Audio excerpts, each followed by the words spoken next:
Dando continuidade ao vídeo anterior, onde nós explicamos como fazer cada das opções no Google Forms, agora nós vamos explicar opções avançadas de cada um dos tipos e funções dentro do Google Forms. Então nós vamos começar pelo título. Pelo título não, por perguntas de texto.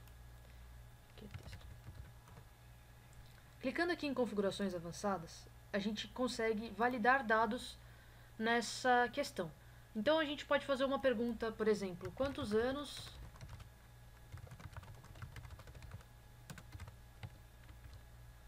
você tem? E a pessoa pode responder a idade dela. Se a gente quiser validar esses dados, ou seja, quiser que só pessoas com mais de 18 anos, por exemplo, respondam o nosso questionário, então eu coloco 18 aqui.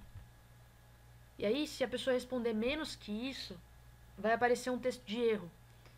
Aqui eu coloco 18 aqui e aqui no lado eu coloco maior ou igual a 18. A gente salva. Eu coloco um texto de erro caso a idade da pessoa seja menor. Então a gente vai colocar aqui você não tem idade para responder este formulário. E tornar essa pergunta obrigatória. Validando esse número, a gente vai colocar concluído aqui. Eu vou mostrar para vocês como é que isso aparece aqui no formulário para a pessoa. Aí agora aqui, ó, 18. 18 já dá. 15, 16, não dá ainda. Então esse tipo de opção é para limitar mesmo as pessoas que vão responder e travar em algumas questões as suas respostas aos seus formulários. Aqui tem várias opções, como por exemplo, pode ser um texto, então contém, não contém, endereço de e-mail, se eu quero travar uma URL. Então, por exemplo, se eu quero travar aqui, nesse campo só tenha endereços de e-mail, se a pessoa escrever uma coisa diferente que um endereço de e-mail, ela não vai conseguir prosseguir nem enviar o formulário para vocês. Pode ser uma URL também. Então, se a pessoa não colocar uma URL, que é um link, né, ela não vai conseguir prosseguir. Uma expressão, então se contém ou não contém, corresponde ou não corresponde.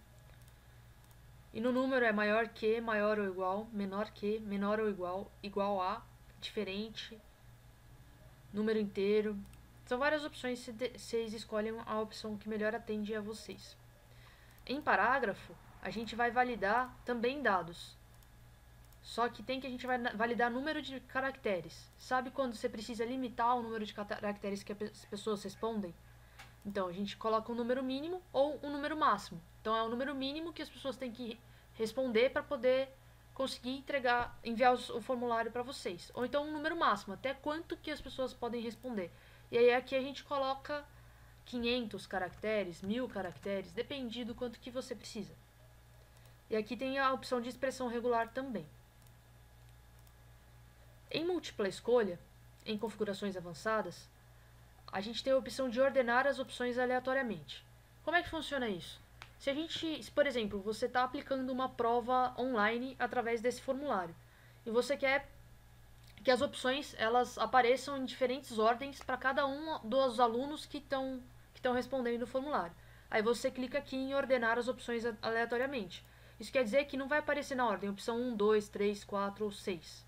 Ela vai aparecer 4, 5, 3, depende. Vou clicar aqui em concluído e vou ver o formulário para mostrar para vocês como é que funciona. Aqui, ó, tá vendo que ficou desordenado? É isso que a opção essa opção faz, que é ordenar as opções aleatoriamente. Já na caixa de seleção, a gente consegue validar os dados também. Como é que funciona? A gente pode dizer se as pessoas podem selecionar pelo menos um, então se elas têm que dar pelo menos uma resposta, se elas podem selecionar tipo 3, ou se elas podem selecionar até uma quantidade X. Depende do quanto que você precisa. E também tem a opção de ordenar as alternativas aleatoriamente. No menu drop-down, em configurações avançadas, é a mesma questão das funções anteriores. ordenar as opções aleatoriamente. Em Scala não tem uma configuração mais avançada, ela é só isso mesmo.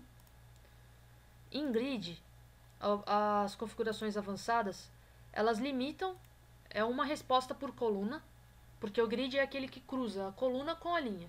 Então ela limita uma resposta por coluna e também permite que as linhas estejam aleatórias. Em data e em hora não tem opções avançadas. Esse foi o segundo vídeo da nossa série que passa por todos os pontos dentro do Google Forms para criar formulários e deixar ele bem intuitivo com diversas funções. No próximo e último vídeo, nós vamos explicar como configurar o layout do seu formulário com imagens, com vídeos e também como criar páginas e seções dentro do seu formulário. Se esse tutorial foi útil para você e te ajudou, dê um like no final do vídeo e se inscreva no nosso canal, que isso ajuda a gente no YouTube. Muito obrigada, até o próximo tutorial.